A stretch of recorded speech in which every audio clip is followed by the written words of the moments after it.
If you like what we do here on Skiba News Nation, please like and subscribe, and also share with others so we can grow the biggest truth-seeking community on the internet. Huge shout out to all of our Patreons out there. If you like bonus content, you want some extra Skiba News Nation stuff, please go to patreon.com/Skiba News Nation.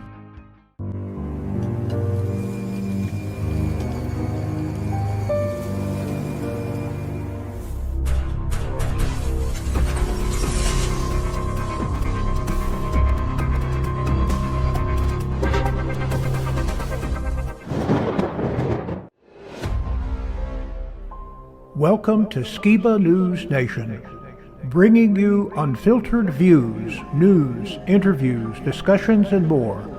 And now, here's your host, Jeremiah Skiba, award-winning musician and son of Rob Skiba. With the son of the legendary Rob Skiba. Jeremiah Skiba, what's up? With my great and insightful co-host, Mr. Jake Graham.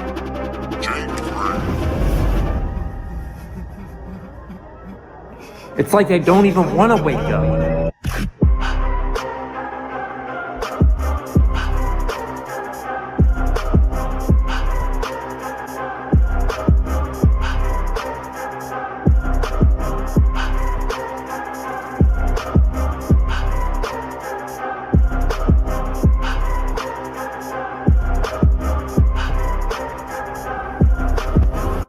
He's on a quest for truth.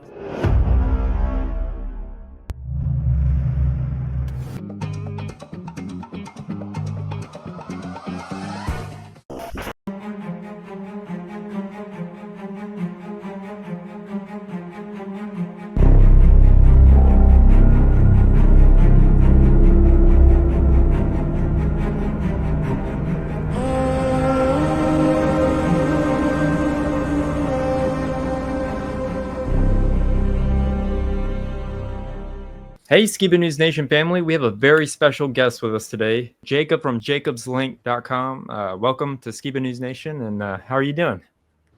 Oh, it's just another day in paradise. No complaints. Awesome, man.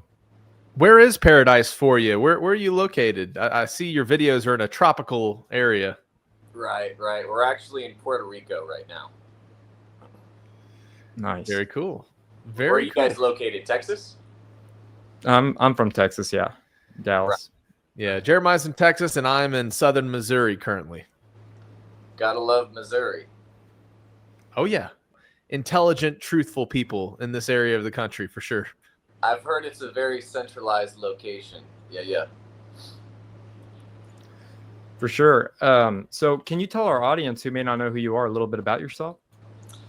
My name's Jacob. That's I go by my middle name these days. It goes with the getting born again. Once I got born again, I was like, all right, well, I might as well use my middle name. And so Jacob means Israel. And that's how I also started the name of the channels, JacobsRE-GENEration, also known as JacobsLink.com. But yeah, when I woke up a couple years ago to everything that was going on, I woke up through the health message that's found in the Bible that we've all basically forgotten about. And so I was so excited about the message that I was like, all right, well, I should probably make a channel. Now it's a couple different channels, and I should try to do my best to get this born again information out there, because at the end of the day, it could be life or death. Right. So our friend Kristen, who sets up all our interviews, she told me that you were a fan of my father, Rob Skiba, and I was just curious, how did you come across his work?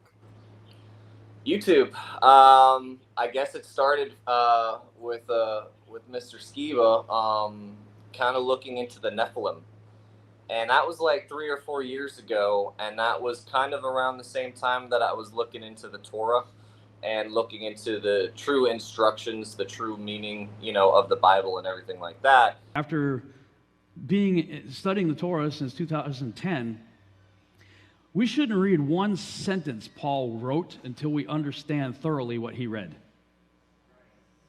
And he was a top tier name that would come up in the conspiracy or the flat earth community. And so, yeah, Rob is probably like a father to many different people in the conspiracy community, but especially in the biblical conspiracy community.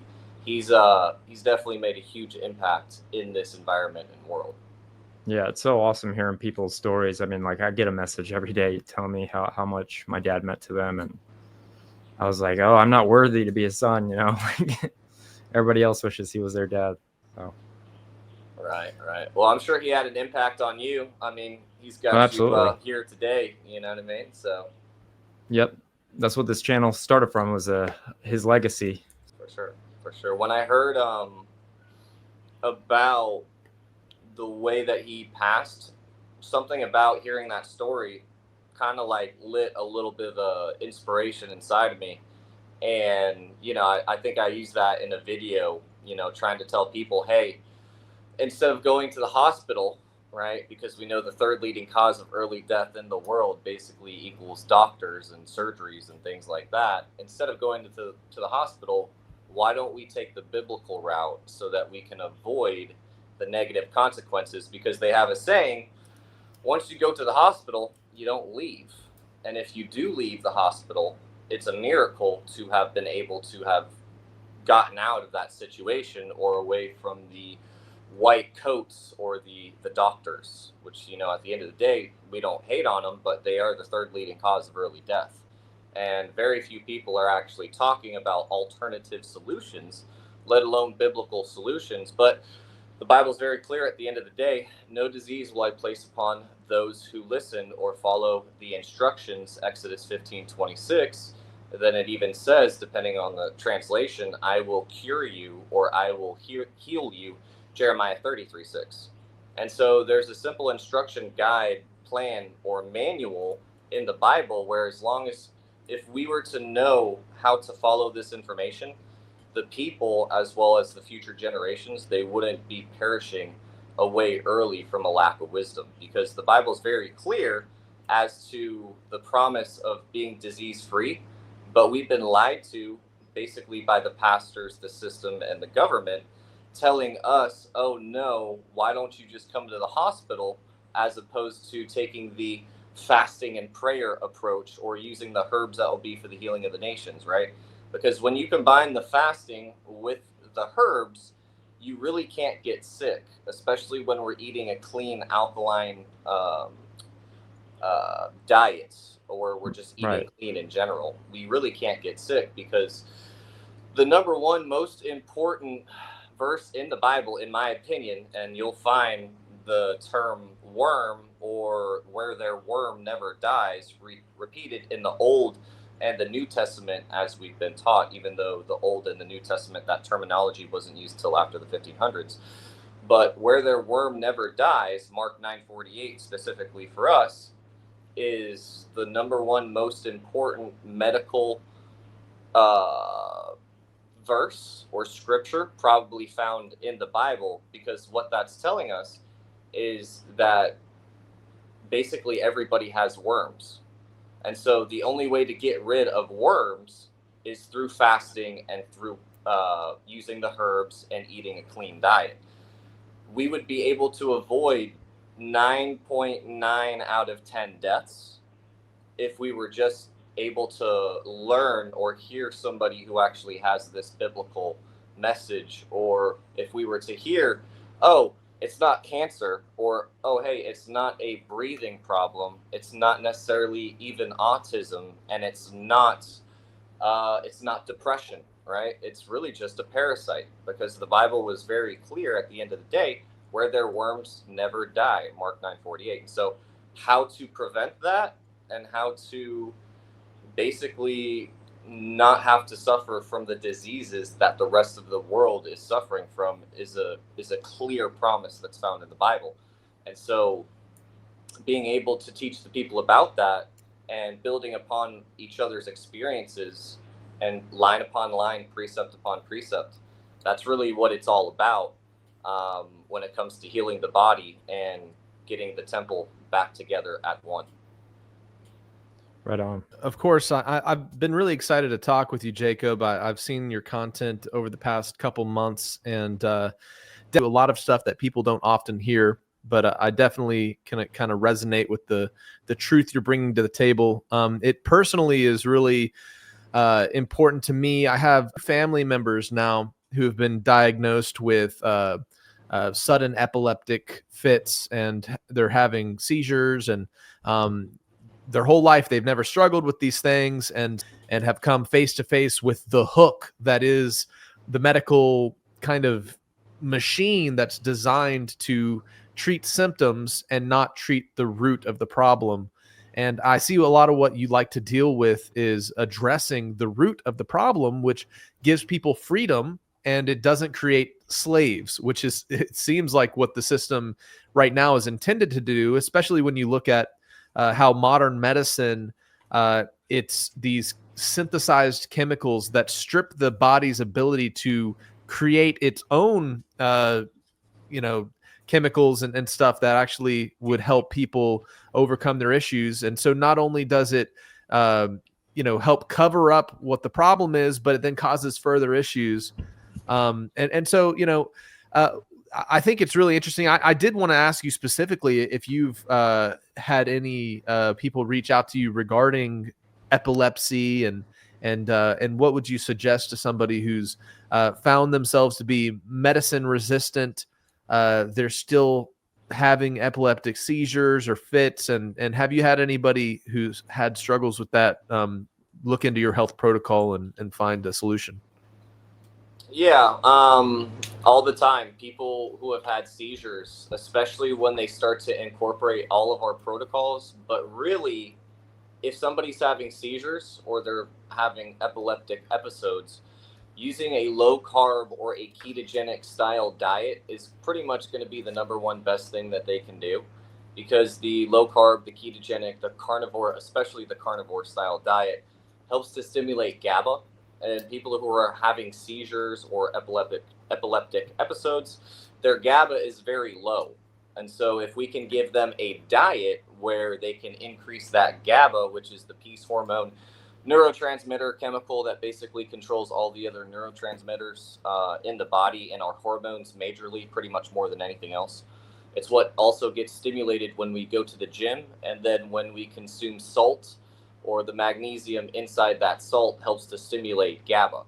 And so if we start to live a healthy lifestyle, we're able to reverse, if not 8 out of 10 or 9 out of 10 seizures, all of them, once we actually start to put the body, the mind, the soul, once we get our diet and we really tone in or tune in to our health and what our body's telling us, really what it needs, that's when we're able to pretty much reverse, if not all, the majority of all the epileptic seizures. But it starts with the carnivore, it starts with the salt, and that's why the Bible probably tells us to salt every offering, Leviticus 2:13. So on that side note as well, it also says have goat milk for all of your home, Proverbs 27:27. So if somebody is epileptic, or if they're suffering from really any health issue, getting goat milk and then getting some salt, organic qualified, we highly recommend. Taking a pinch or two of salt into each cup or two of goat milk, drinking that goat milk every morning, pretty much whenever their body is telling them to drink that goat milk. I would recommend a glass or two of goat milk every 1 or 2 hours, because goat milk is going to be the second most mineral dense drink on the planet, next to our mother's breast milk. And that's the effect of the magnesium, the copper, the iron, the triglycerides, the MCT, the creatine, and a whole bunch of other stuff, certain compounds that are found inside of that goat milk, truly helps to reverse really any health issue, but also neurological issues as well. And it goes pretty far, and I don't want to say too much information because I know it's going to be put on YouTube, and I know they regulate it. But when it comes to breathing issues, at least so you guys know, when it comes to breathing issues, lung issues, any kind of lung or breath issue, drinking goat milk, for whatever reason, it's really because of the compounds that are found inside of it and the caprylic acid. Like, it's a huge list of the compounds that are found inside of goat milk. But if you're ever having lung issues, drinking goat milk has been shown to reverse, like, asthma. And it's more serious. It works better than any pharmaceutical that's available on the market. And people used to know this, 30, 50 years ago. They were like, oh, well, just go drink some goat milk. But we forgot about it in the last, 30, 50 years when they changed the medical textbooks, because the Rothschilds and the Bilderbergers literally took the medical textbooks that we used to have that would talk about true healing and the herbs, right? And they turned it into what we see today, which isn't real, it's not real medicine. So if we knew to heal that asthma issue, all we had to do was have goat milk, right? Proverbs 27:27, 9 out of 10 times that's going to heal that issue.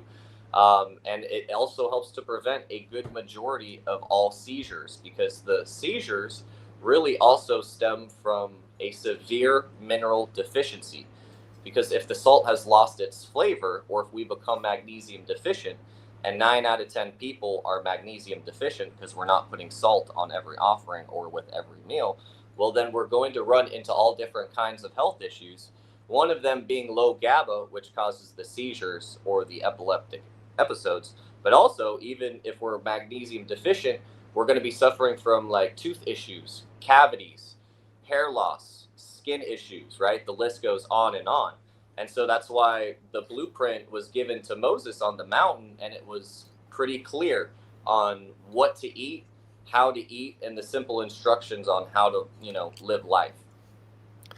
Yeah, Jeremiah actually several months ago did a History's Mystery segment on the very thing you mentioned, which was how the medical industry basically controlled what was being taught in the schools, and they cut out all of those old ways of the kind of the older folk and the ways that they would treat health remedies. And they made the medical school system much more rigid in terms of what they would teach. I thought that was a really fantastic segment Jeremiah did, kind of breaking down what you're talking about. And I love some of the ways that you've tied the biblical narrative into examining these ways to treat our health. And, I was familiar with the salting every offering with salt. And, me and my wife have always been salt addicts ourselves. But it was only through your content that I heard a verse of a health tip in the Proverbs that I'd never heard before, which was what you've been talking about drinking goat milk and having enough goat milk for your household. And it's just so beautiful to hear additional health tips found in the word that like I've just missed all of these years. And so I just wanted to say thank you, because I thought that was really profound that you've been examining that and talking about that a lot. And I'd never heard it before. I've been really fascinated in your take on the concept of, who are these people nowadays that are waking up to this very beautiful, amazing truth that has been in front of us for generations that we've just ignored. And how do we go about sharing this truth in a way that people will actually listen? Well, I mean, when we break it down from the medical text perspective, that's pretty much how I've found to get people to listen. Whether it be people that I know or family members. Sometimes the easiest thing that we need is to experience what does real salt or what does powdered goat milk, which is usually the closest that a lot of people can get to the real thing as far as goat milk is concerned, getting the compounds that's found inside that goat milk. Sometimes sending them, salt every offering, Leviticus 2:13. So send them some salt, right? That sometimes says a lot more than even showing up in person or sending them a text message. Taking some goat milk powder and, sending them the goat milk powder, trying to tell them, hey, if you don't do anything, just take some salt and some goat milk, right? Because it's in the Bible, right? Leviticus 2:13, Proverbs 27:27. So those are some little things that you can do, and it kind of makes a big difference, especially for the people who actually start to, use the salt and the goat milk. But yeah, what it comes down to is the Bible's very clear in how to live life, right? Moses told us the animals to eat the animals like the cow, the lamb, the deer, the goat, Leviticus 11, salt every offering, Leviticus 2:13. Then it says later on in Revelations, the herbs will be for the healing of the nations, right? And so how do we take what's in the Old Testament and in the New Testament and look at it from a clear perspective? And how can we take that clear perspective, which is just the righteous way that the Father in heaven wants us to live, and how can we convey that to other people? And so all we can do is maybe send them some salt and some goat powder, whatever you can, to the house. That's got to take care of the family. But, number two as well is taking care of our health to such a high degree and to such an extent to where when our family members are around us, or when our friends or our congregation is around us, they're like, well, what's he doing that's working so well for him?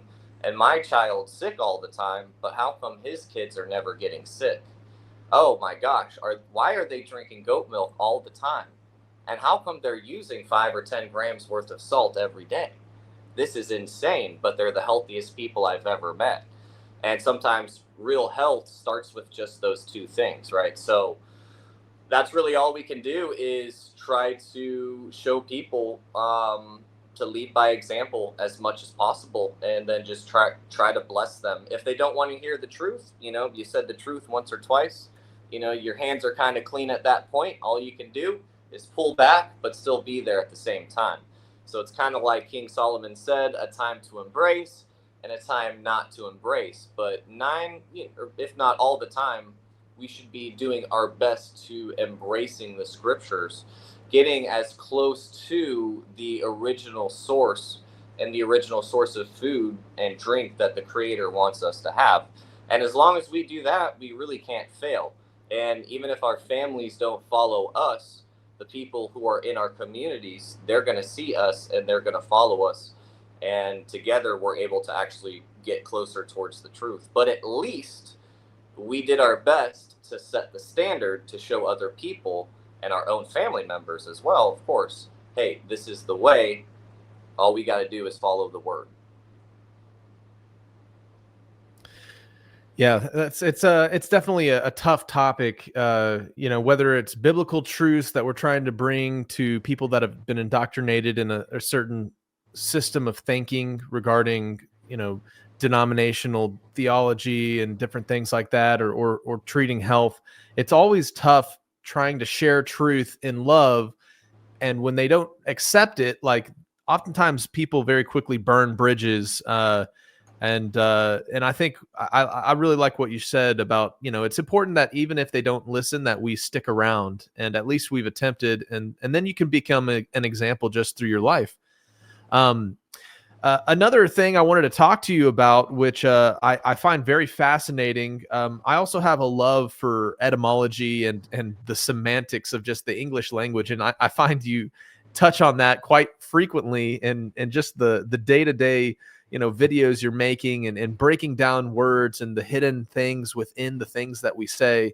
And I wanted to just kind of ask, what got you into looking into the semantics, and why is it important to understand that these truths are hidden and in plain sight, as it were?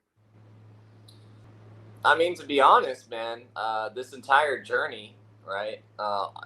Everything started. It was almost like when I discovered that they had changed, or that they had removed the Lord's original name, right?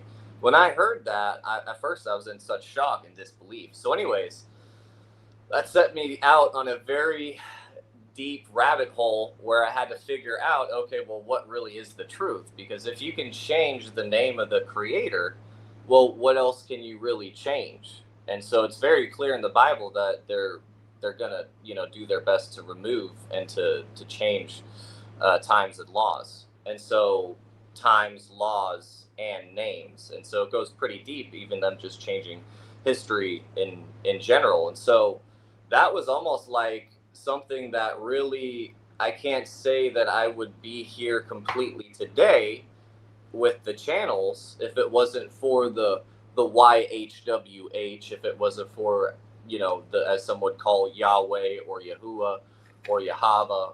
If it wasn't for the holy name, I probably would have given up a long time ago.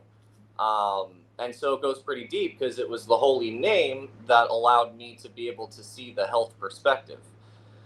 Because at the end of the day, if we can see the perspective of the creator or the father, which is possible through the language of creation, which is what the creator used to create creation according to the book of Jubilees, and it will be the language that will be brought back during the time of the remnant awakening.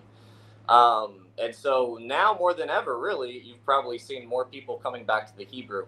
Now, a lot of the Hebrew and the Hebrew root movements have become corrupted. So I don't necessarily recommend that. But I mean, at the end of the day, every, little boy deserves to know his father's name.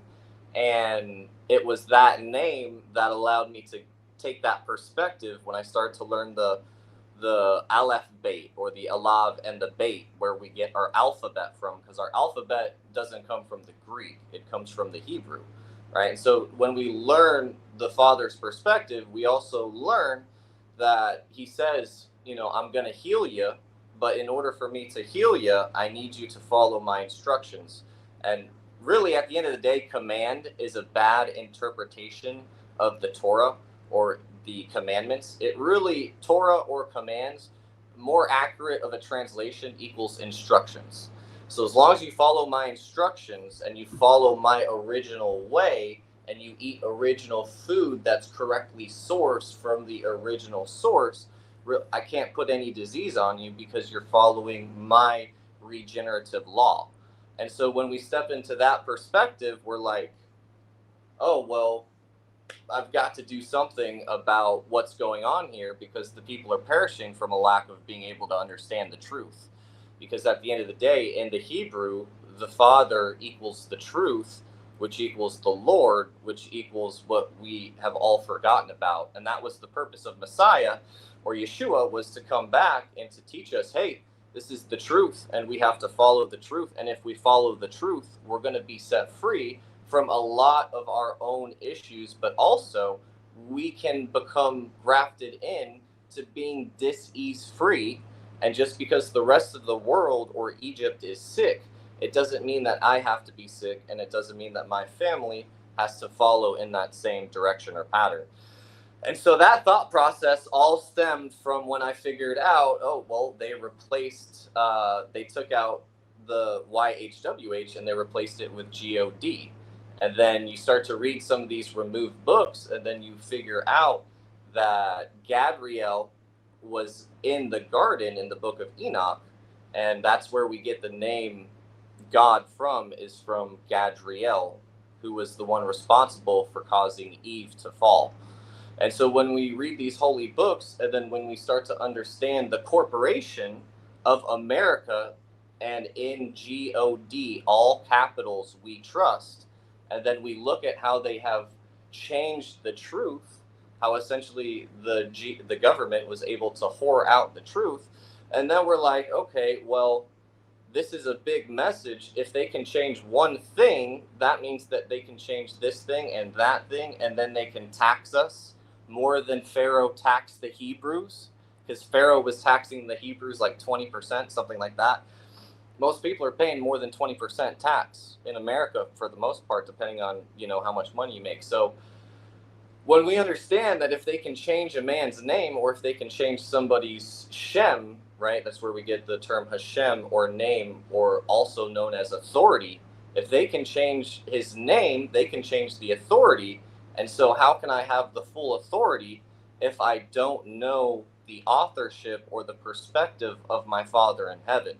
And it's not the end all be all, but when we learn the name, we can't help, if we are like sincere, we can't help but learn the truth and the perspective of the Father.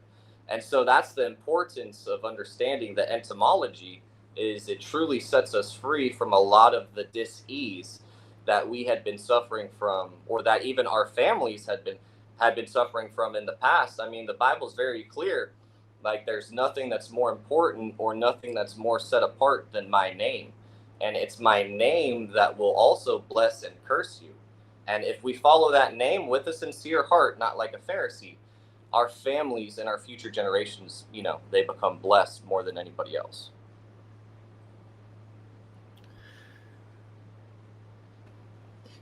Yeah, can you tell us about detox and why that's important? Where their worms never die, Mark 9:48, right? So 9 out of 10 people, they have worms. And because we forget that we need to be detoxing 2 to 3 times a year, which is what we were all doing basically until the 1950s when they switched the medical textbooks. If we all detoxed, we would never get sick. If we all were drinking the goat milk, because the goat milk is also detoxing, it helps to get rid of yeast, mold, candida.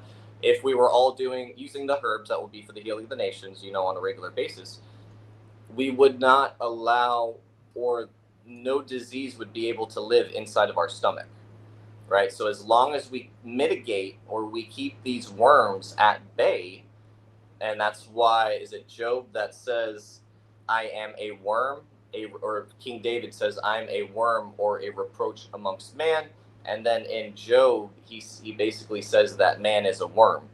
And so if man does not detox, or if man, lives 40, 50, 60 years on this planet, eats whatever he wants to eat, we know that the powers to be are putting things, and they're destroying the natural original food sources that allow us to actually not have to deal with these critters. It's crazy, and I probably can't say that much, but with the channel, but when you look at like pork products, for instance, that they are pushing out there, even like what they're doing to the turkeys, Father forbid, but what they're doing to the meat is just the general food sources in America. It's absolutely atrocious. And so one of the first things that we have to do is, the Bible is kind of one of the few holy books I've read that basically says, just don't eat anything if there's nothing good to eat. Kind of like, if you don't have anything good to say, then don't say anything. Mm-hmm. It's the one holy book that really is set apart from the rest. That's one reason why. So yes, fasting and using herbs and all of that stuff is important, and that helps to detox. But also what we eat, if we're eating garbage, then we're going to have a garbage health outcome. And so, if we follow the simple principles that are laid out in the Bible, we can't get sick. And it's a beautiful promise, because it doesn't matter the patients, it doesn't matter the clients that we have had, whether they've had, and sorry for saying it on your platform, whether they've had HIV, AIDS, anything like that. Hopefully you can bleep it out. I apologize. Cancer, tuberculosis, you name it. Once they start to fast, because this kind only leaves by fasting and prayer, Matthew 17:21. Once they start to use the master's cleanse, because the herbs will be for the healing of the nations, Revelation 22:2. Once they start to salt every offering, Leviticus 2:13. Once they start drinking goat milk, Proverbs 27:27. And once they start prioritizing the foods like the steak or the lamb, the deer, the goat, Leviticus 11. That is the equation. If we are to eat nothing or consume nothing other than what I had just mentioned from the verses in the Bible, that's all we have to do, is cut out the garbage or the crap, and then start eating these clean, mentioned biblical foods, and making sure that they're not coming from a contaminated source, because most of the meat that we get at the store is going to be contaminated. So just because the meat says it's organic doesn't mean anything. That term organic basically came about 30 years ago in order to make us spend more money on food that sometimes, just because it's organic, it doesn't mean that it's actually better. It sometimes is worse. And so finding a truly well-sourced meat and milk and eggs and cheese for our family is going to be one of the easiest things that we can do to start the detox process, because we can detox, but if we're eating the incorrect foods, then those parasites, those worms are going to basically take over where their worms never die, Mark 9:48. And so parasites are the root cause for every disease in existence. It was the parasites that basically got my grandparents. However, they diagnosed them with cancer, and then they spent hundreds of thousands of dollars on the solution or the remedy on the chemo, right? Because they profit, and they're basically like snakes. They profit off of people coming in and looking for a solution because the people really don't know how to heal on their own. So they'll charge them a couple $100,000, or, you know, over the course, I've heard some doctors make like 500,000 or something near that number per cancer patient over their lifetime, right? So it's a very huge incentive for these doctors to just peddle pills and prescriptions, as opposed to actually giving them the true remedy for their health issue, because it always goes back down to Mark 9:48, where their worms never die, unless, you know, the person gets in a car accident or something, you know, to that extent. It's different. Yeah, I know it's a really hard topic, specifically for Jeremiah, because Sheila just recently passed away from cancer, and she had really been trying hard to eat healthy, to do the natural alternative remedies, and she was just going through any process that she could to not have to rely on the medical industry. And despite her best efforts, man, it was just really sad, because the cancer that she was dealing with came back, and it overcame her ability to fight back. And so it's definitely, it seems like there's cases of disease and things that come up that even through our best intentions and trying to go through natural protocols, sometimes it's almost as if, it just, there's nothing that works. And I know it's a tough topic, and I was just kind of wondering your thoughts, like, when it comes to people that are trying these natural remedies and they're not working, or or the cancer comes back at some point, it can really get people frustrated. And I believe there's truth to treating these things naturally, and of course the medical industry is geared to create patients, lifelong patients, instead of just cure it. But when it comes to some of these issues that people are trying natural remedies and they're not seeing results right away, what are some of your thoughts? Well, right now there's a lot of people and celebrities that are like pushing some really hardcore detox. I can't call them supplements, but things like Fen-Ben, methylene blue, or even like level 3 or just regular detox kits. So the issue with these very powerful detoxification instruments is that if our body has been in a toxic state its entire life, and we shoot all the way to a level 3 detox, which is kind of what the Fen-Ben and all the horse dewormer and the methylene blue basically is this closer to a level 2 or 3 detox. So if we haven't even gotten past the level 1 detox, and we shoot all the way to level 2 or level 3, we destroy those worms overnight, basically, because that's the power of that, dewormer stuff. But that's not always a good thing, because the terrible die-off symptoms of these worms is if they can't leave your body, then you will lose your mind while you're detoxing. So you might have good intentions, and we might be detoxing to a certain extent. Yes, we're destroying the parasite that's causing that mineral deficiency, but we have to do it at the correct time without leaving the essentially the dead bodies of the worms or their eggs inside of the body. So what we've come down to is, instead of jumping to the hardcore herbs like the wormwood, the clove, some of these other things that they're pushing out there, instead of jumping to level 3, or instead of going to the horse dewormer, right, which isn't natural, so I wouldn't recommend that in the first place. Let's start to go back to more of an ancestral detox that our peoples probably and pretty much did on a regular basis, which it would have looked or resembled something much closer to the master's cleanse. And so depending on how many times a day you do the master's cleanse can act like a level 1 detox. But if you do it 2, 3, 4, or 5 times a day, well, that moves up to a level 2 or a level 3 detox, right? And so it depends on the efficiency or how many times we're willing to do the master's cleanse to get that. But the thing is we don't have to jump all the way to level 3. because in all honesty, jumping to level 3 is going to take anywhere at least from 3 to 6 months to properly detox all of the toxins and the soot and the mold and the bacteria that's been taking over our bodies for the majority of all of our lives. And so that's my recommendation is before we start to use these powerful detox herbs, and a lot of them, they're too powerful, but also the capsules that they're using are made out of pork, or they're made out of vegetable capsules or glycerin or some kind of garbage like that. So it's very important to understand that what we need to detox, it's already there. Essentially, it's in our kitchen cabinets or it's at the supermarket. We just have to go, we have to get the key limes, right? We have to get the salt.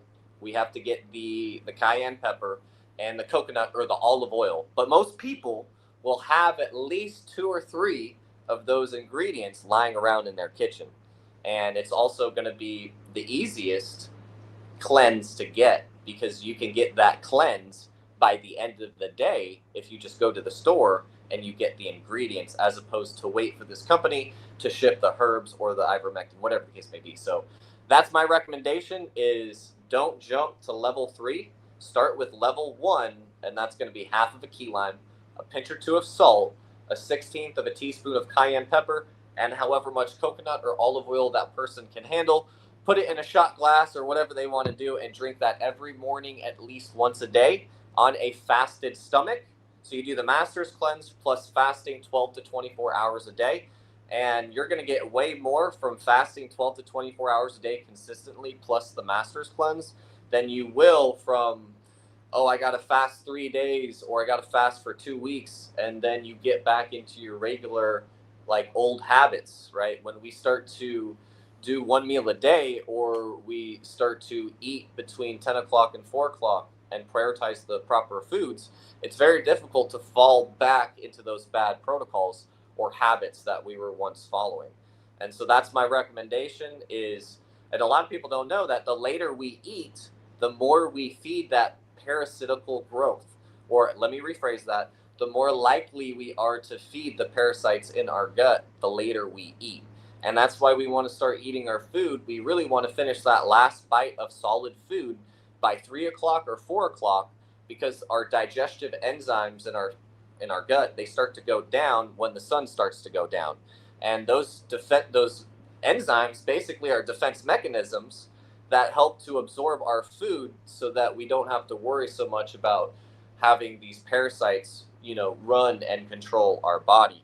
And a lot of people have never heard that their behavior and their emotions are based off of these parasites. If we don't detox, these parasites control our gut, which is the second brain, which controls our first brain and our subconscious faculties and thinking abilities as well.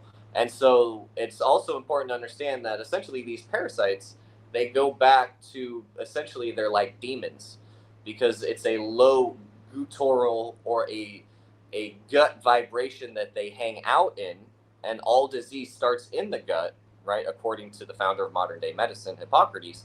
So when we live this lifestyle and we do the detox and the cleanse, we can't get sick, or we can't be in that state of dis-ease physically, or really it's difficult spiritually as well.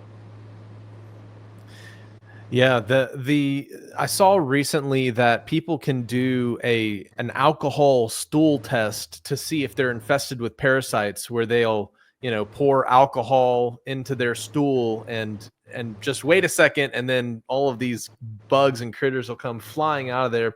And it's actually been a long-term joke on our show about toxoplasmosis and the parasite that comes through cat feces. There's a parasite that infects rats and makes them hyper attracted or drawn to a cat, which then the cat eats them and produces the life cycle of this parasite.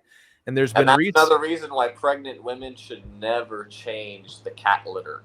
Well, all mental health issues also resemble the mental health issues that come from people who get affected with the T. gondii parasite. So the term crazy cat lady, I'm sure you've already, conceptualized that, but that's where we get that term from.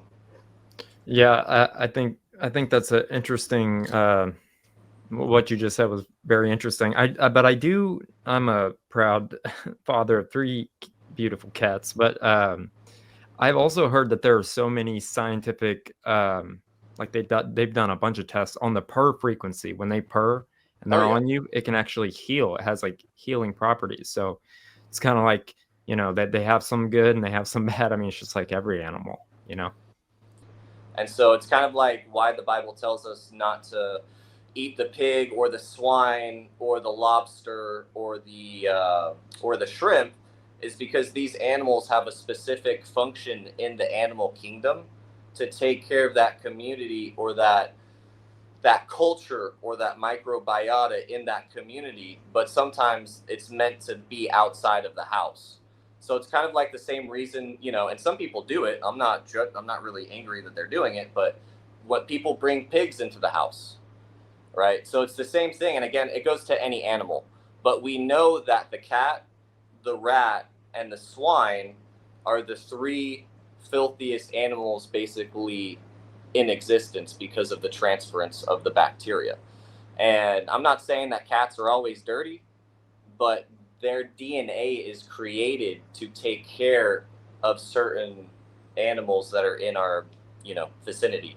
And so that's my recommendation, because I used to live next to, I had a cat live in the same house, and that cat was one of the main reasons why I was sick. So I'm not saying it's the same for everybody, but I am saying, at least for people like me, I would highly recommend, if you're having health issues, see what happens after you put the cat outside for 3 weeks. Usually after people do that for 3 weeks, they start to do the master's cleanse or drink the goat milk. All of their health issues, even their spiritual issues, they go away after like 3 weeks of keeping the cat outside. Well, I've found it interesting, maybe because, I don't know, I'm a little bit different, but cats actually calm me down, and I had Yeah, like that frequency anger that you're issues. saying earlier, that's true. The frequency has been shown to help heal. If I had known this information when I was younger, I wouldn't have suffered from a lot of the mental health issues that people are suffering from today. Cats can be healing, and they're some of man's best friends. Yeah, we're not trying to be hard on Jeremiah. We have Charlie the cat Just because here. of this, I'm gonna get another cat. Okay. Do it. Do Oh, it. man. Yeah, Jacob, we have Jeremiah's cat, Charlie. You even see his book over there. You He's see some cool cats throughout life, man. When I see a cat, and it's cool, I'm like, that's a cool looking cat. You know what I mean? So much respect. Much respect. Well, on another topic, I've enjoyed seeing some of your discussions on like forgotten history and the relation of people from the British Isles being from the lost tribes of Israel, and I've also seen some of your videos and discussion about the United States, or rather the Americas, being a much more significant place in ancient history than we've been taught. I personally, I've had a theory for many years regarding it's Zechariah chapter 2 talks about the Jerusalem without walls, and I've seen you insinuate that the United States or the USA was a type of Jerusalem, and so maybe we can kind of pivot to some of the more esoteric thoughts and perspectives you like to share on your channel, and what are some of the things that you like to look into in terms of these like alternative perspectives of history, and what does that help illuminate in today's world, that why have they hidden this truth of the scattered tribes and the fact that the Americas are much more historically significant than we've been taught? Well, I mean, it really goes back to at least one of the oldest like Masonic secrets, was really that America, they already had their settlements, and they were already traveling back and forth between Europe and Africa and America. But we're going to tell you that if you continue to take your ship or your vessel too far to that side of the earth, you're going to fall off, because that's where the earth ends. But if we can keep this secret contained in a box and we can just make money from it, then we don't really have to tell them about it. We'll just keep making money from this system that we have set up. So that is the mindset. The elite have pretty much been in control for a long time, and the more information they can keep from the people, the more they can control the people. And so that brings me, right, we like words, right? So that brings me to the word. Why do we see American or African or Dominican or Mexican, or did I say Puerto Rican, Jamaican? Anyway, so all these cons throughout the world. But what is a con? A con in the Hebrew is going to be a priest, a king, or a ruler, because in the Hebrew, if you were a king, you had to study the Torah or the instructions in order to be a righteous ruler, to have that righteous rule or measurement. So why do we have these cons on every continent? And how come Brit-ish, Brit equals covenant, and then ish equals man, men, or husband. So British basically means men or husbands of the covenant. And then we have Scot-ish, and then Irish-ish. Ish equals man or husband. So how come we have these cons as well as these covenant men throughout the world? So when we take it back to the times of King David, and when we understand that King David also had a different name that he ruled under, aka Prester John. Prester John was this mysterious king that was a Christian king, a Christian mythological king, is basically what the majority of all of the Wikipedia profiles are going to say. So this mysterious warrior Christian king, who was the most famous king in all of basically the world, but we barely know anything about him, but he keeps popping up, kind of like Melchizedek in the Bible, right? Whether it be with Abraham or whatever, keeps popping up here and there, but we can't quite grasp, well, who is Melchizedek and who is Prester John, aka King David? And so when we look into the lost tribes of Israel, we look into the Africans, Dominicans, Americans, Mexicans, all that stuff. And then we even look into the conquistadors, right? We start to see, okay, well, maybe there was this entire civilization that was extremely advanced, because there's more pyramids in the Americas than anywhere else in the world. And Mexico, the Dominican Republic, Puerto Rico, all of these places, especially in the Caribbean, like Cuba, they were all dense in precious minerals and gold and things like that. And so what ended up happening in 1492 is basically Columbus came over and started desecrating this natural cohesion that the natives had, because the natives were also trading and doing business with people who were part of Islam. Islam was also in America, as well as the Hebrew or the way, that old thought process. And that's why we see Alabama, we have Allah, Bama, right? We have Allah in that word, literally. So it goes back to Islamic origins. But then to take it a step further, if you ask people in Islam who are the triple OGs and you ask them, hey, are you guys Hebrews? They're going to be like, yeah, we're Islamic, but really our fathers, they were Hebrews, right? So it always goes back to the cons on every continent, right? Whether it be African, American, right? So there's this old world, there's this Prester John, King David flow, this British story that has been hidden from us. But when we start to study the Messiah, when we start to study Yeshua, we understand that his uncle was a tin trader, right? So Britain was also, British also equals Britain, right? Because Britain also equals the land of tin.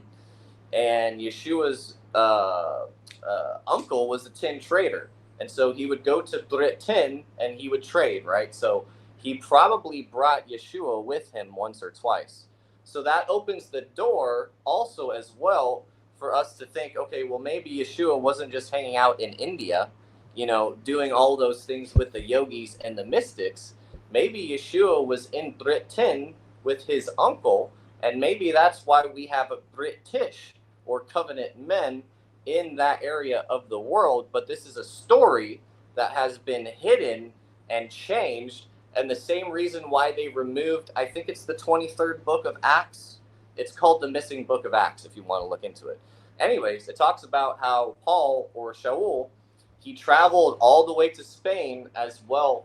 He stopped, or he made his way to Britain, where he helped to find the House of Hamburger, right? And so to find information on the House of Hamburger is very difficult today because it's been replaced by ham and hamburger. So to get the original context is basically impossible.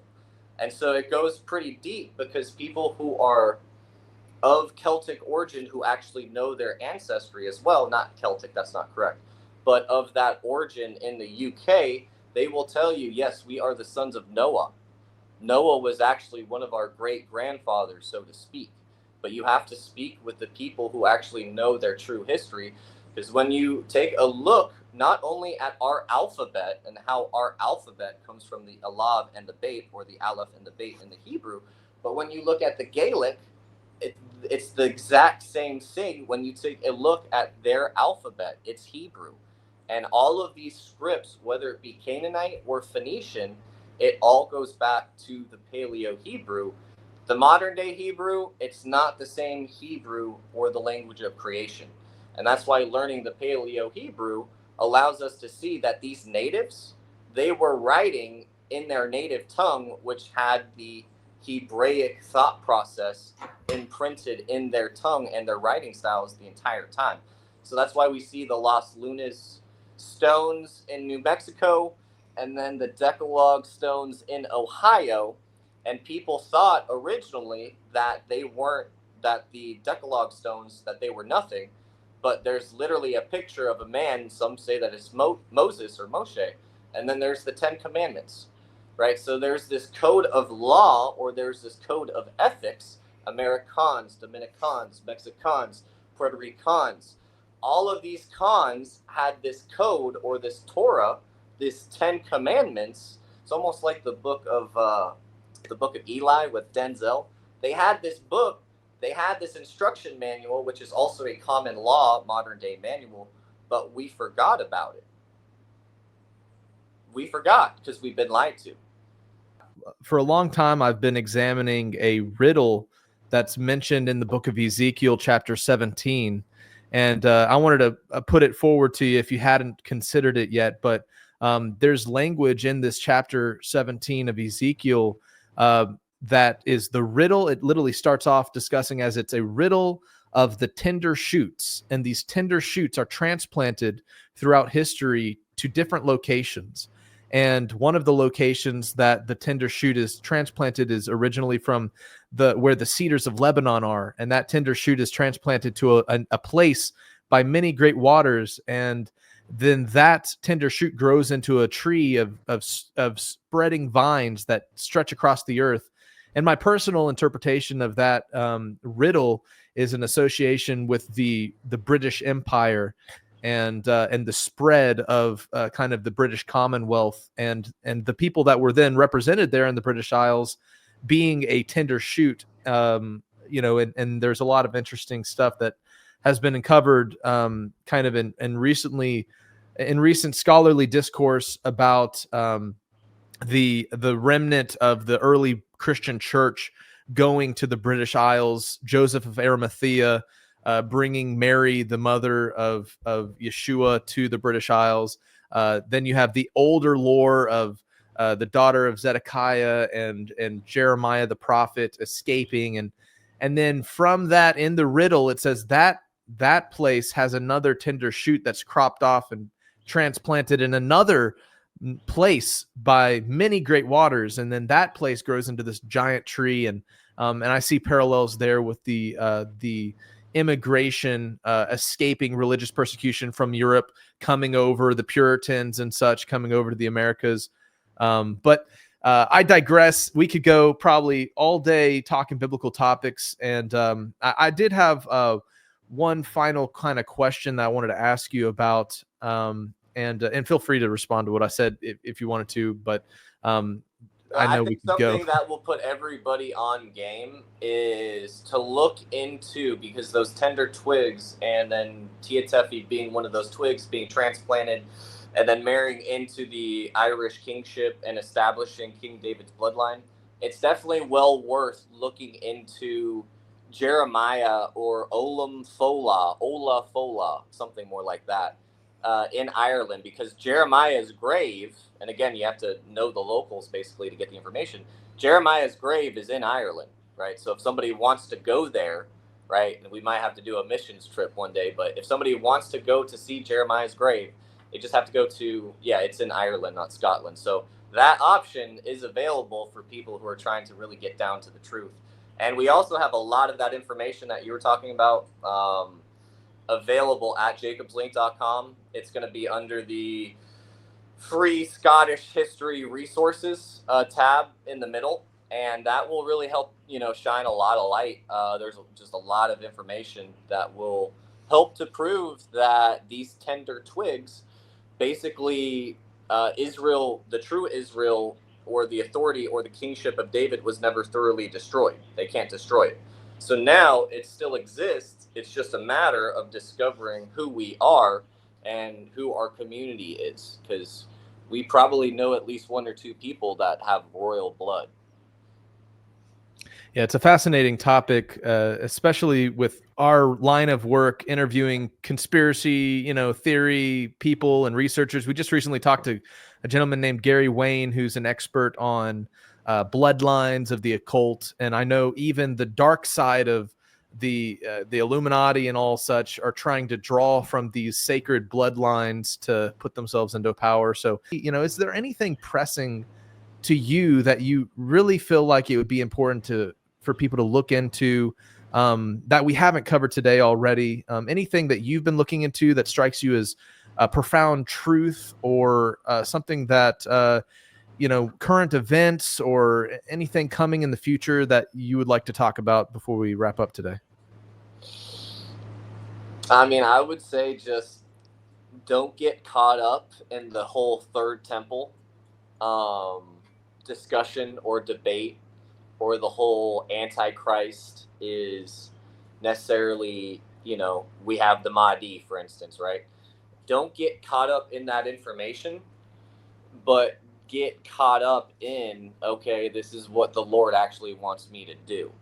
He doesn't want me just to scroll on YouTube or TikTok or Instagram and gather all this information without regurgitating the information that I learned.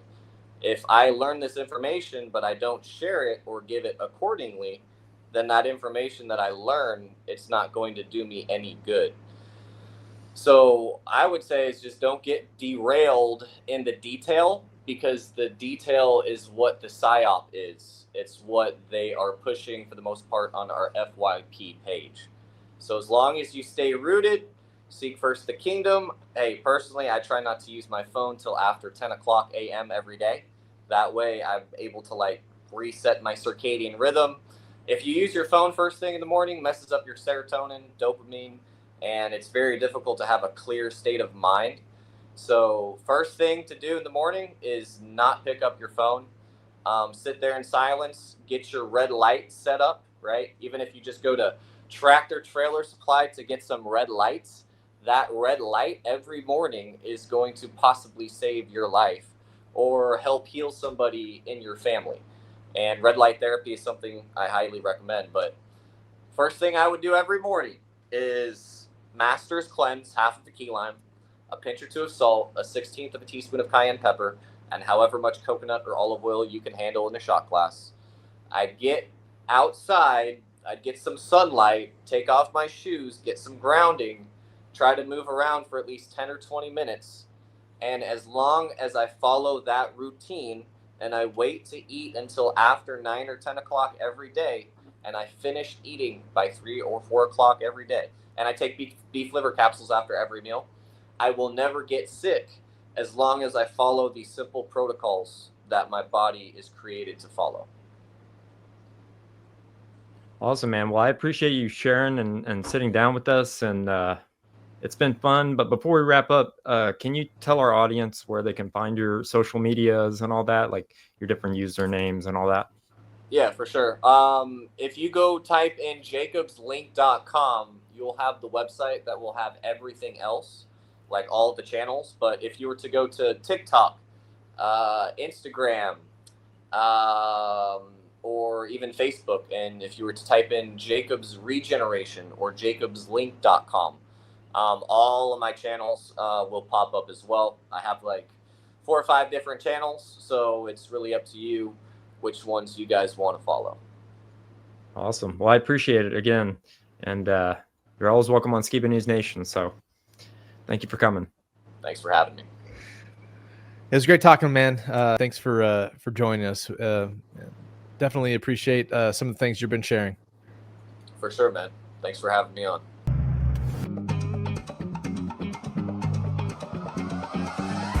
Look at all that. I'm sure we did. Look at those things. Here they are. The 2 Danish boys.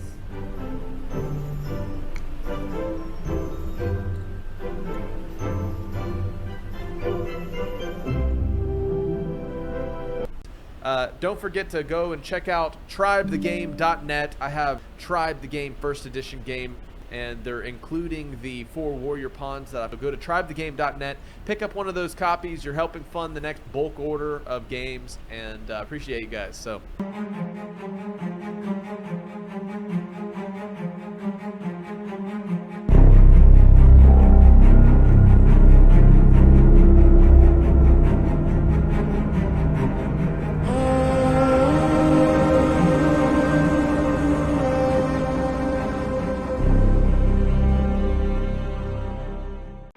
If you like what we do here on Skiba News Nation, please like and subscribe, and also share with others so we can grow the biggest truth-seeking community on the internet. Huge shout out to all of our Patreons out there. If you like bonus content, you want some extra Skiba News Nation stuff, please go to patreon.com/Skiba News Nation.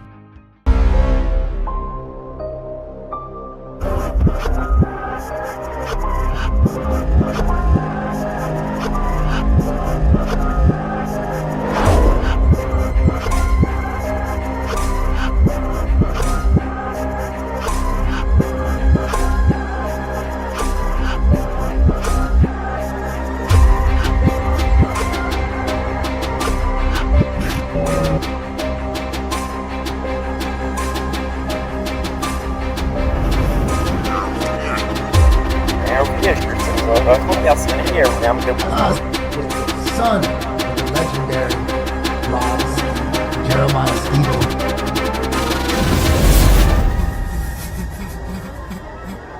It's like I don't even want to wake up.